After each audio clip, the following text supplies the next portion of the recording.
ठाण्यातील 193 एकर वनजमीन खासगी कंपनीकडे वनजमीन हस्तांतरणासाठी आता 2800 कोटींचा टीडीआर द्यावा लागणार आहे। वन विभागाच्या जागेवर डी दायाभाई अँड कंपनीचा दावा आहे। वन विभाग सर्वोच्च न्यायालयामध्ये दाद मागणार का, या संदर्भात देखील आता सवाल उपस्थित केला जातोय। तर या जमिनीचा गुंता काही सुटायचं नाव घेत नाहीये। ठाण्यातील चितळसर मानपाडा परिसरात 100 एकर आरक्षित जमिनी प्रकरणी आता एक अपडेट समोर आली आहे। सर्वोच्च न्यायालयामध्ये धाव घेणाऱ्या ठाणे महानगरपालिकेला सुप्रीम कोर्टाच्या वतीनं तुर्तास दिलासा मिळाला आहे। आरक्षित जमिनीच्या बदल्यामध्ये 2800 कोटी रुपयांचा टीडीआर देण्यास सर्वोच्च न्यायालयानं स्थगिती दिली आहे। ठाण्यातील चितळसर मानपाडा येथील 193 एकर जमिनीचा 50 वर्षांपासूनचा जुना कायदेशीर वाद राज्य सरकार आणि डी दायाभाई कंपनी यांच्यामध्ये सुरू आहे। या प्रक्रियेतील त्रुटींमुळे फेब्रुवारीमध्ये बॉम्बे हायकोर्टानं सरकारचा दावा फेटाळला होता, मात्र सर्वोच्च न्यायालयानं उच्च न्यायालयाच्या निर्णयाला स्थगिती दिली आहे। वन विभाग सर्वोच्च न्यायालयामध्ये दाद मागणार का, याकडे आता लक्ष लागलेलं आहे।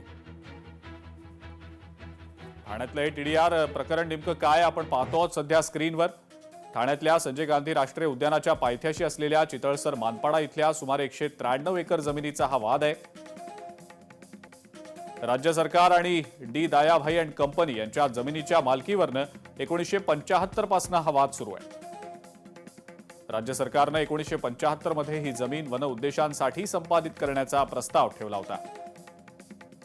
दरम्यान ठाणे पालिकेनं विकास आराखड्यातल्या सुमारे 100 एकर जमिनीवर उद्यान आरक्षण ठेवलं आणि याचाच आधार घेत डी दायाभाई अँड कंपनीनं 2018 मध्ये विकास हस्तांतरण हक्कांची मागणी केली। याला तत्कालीन ठाणे पालिका आयुक्त आणि शहर विकास विभागानं एप्रिल 2019 मध्ये प्राथमिक मंजुरी देखील दिली।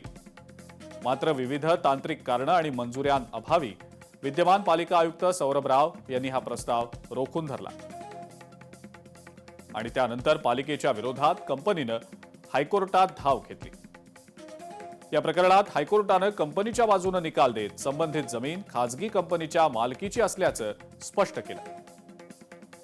ठाणे महापालिकेला 21 दिवसात विकास हक्क प्रमाणपत्र देण्याचे आदेश देखील दिले गेले। मात्र या निर्णयामुळे कंपनीला सुमारे 2800 कोटींच्या विकास हस्तांतरण हक्कांचा मार्ग मोकळा देखील झाला। मात्र हरित क्षेत्र कायम ठेवण्याचे निर्देश असल्यानं त्या मोबदल्यात कंपनीला जवळपास 2800 कोटी मूल्याचा टीडीआर मिळणार आहे। मोठ्या एकर जमिनीचा टीडीआर बीडीआर हे सगळं कॅल्क्युलेशन करूनच होतं। ऑडिट ही वेगळी सिस्टीम आहे, त्याच्यावर केंद्राची कमिटी आहे आणि केंद्राची कमिटी कायद्यानुसार आणि त्यांचे काय रूल्स अँड रेग्युलेशन्स असतील त्याच्यानुसार ते टेंडर देत असतं।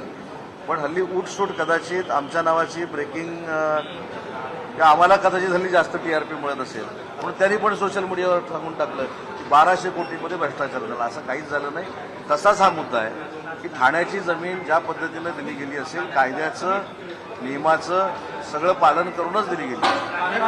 महानगरपालिकेने हे बघितलं पाहिजे की ही जी सगळी येऊरच्या पायथ्याशी जागा आहे किंवा येऊर मधल्या ज्याही जागा आहे ज्या वन विभागाच्या आहेत, तर त्यांनी हे 2800 कोटी द्यायच्या पहिला वन विभागाची परवानगी घेतलेली का, किंवा जागेचा ताबा बघितलेला का? आणि जागा आज जेव्हा वन विभागाच्या ताब्यात आहे, वन विभागाने आज त्याच्यावर कुठलीही कारवाई केली नाहीये। पण आज आपण बघत असाल की ही कोर्ट आता सुप्रीम कोर्टात गेलेली आहे आणि वन विभाग आता सुप्रीम कोर्टामध्ये त्यांचा से मांडणार आहे।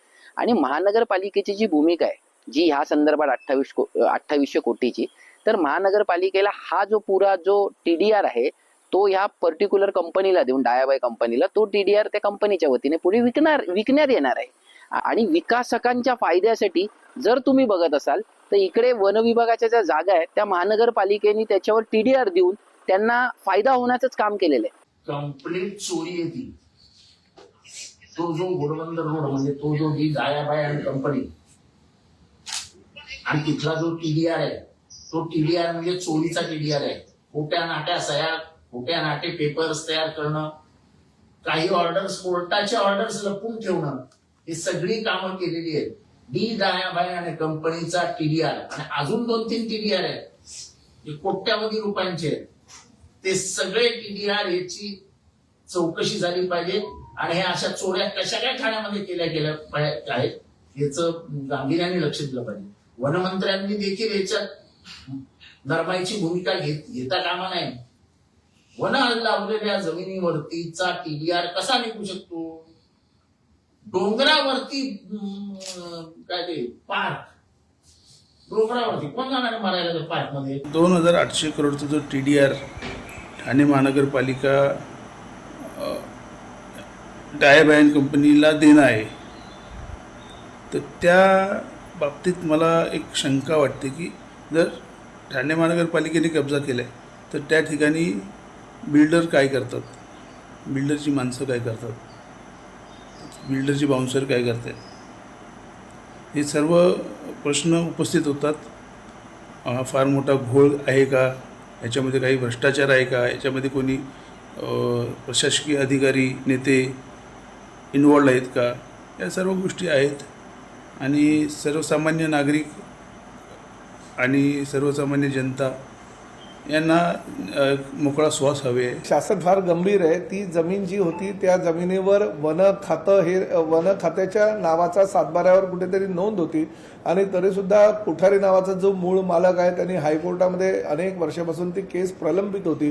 त्या केसचा निकाल त्यांच्या बाजूने लागला, परंतु शेवटी महसूल खातं आणि ठाणे महानगरपालिका यांच्या त्या गोष्टी लक्षात आला. TDR देण्याचं मागणी सुद्धा त्या जमीन मालकानं ठाणे महापालिकेकडे केली होती, परंतु तो TDR दिला गेला नव्हता.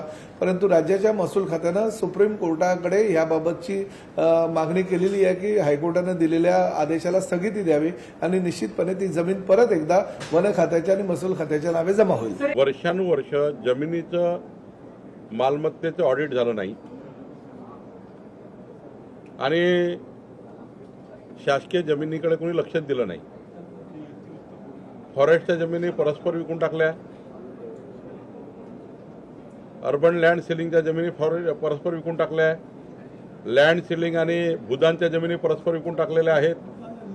त्यामुळे या राज्याचं संपूर्ण मॅपिंग आवश्यक आहे आणि म्हणूनच मी वारंवार सांगतो आहे की या राज्यामध्ये आता संपूर्ण मॅपिंग करण्याचा निर्णय सरकारने घेतला आहे, महसूल खात्याने घेतला आहे. कुठल्याही विभागाच्या जमिनी असेल त्या जमिनी आता आम्ही मॅपिंग करणार आहोत. लोकशाही मराठी ऐका, पहा, जागरूक रहा.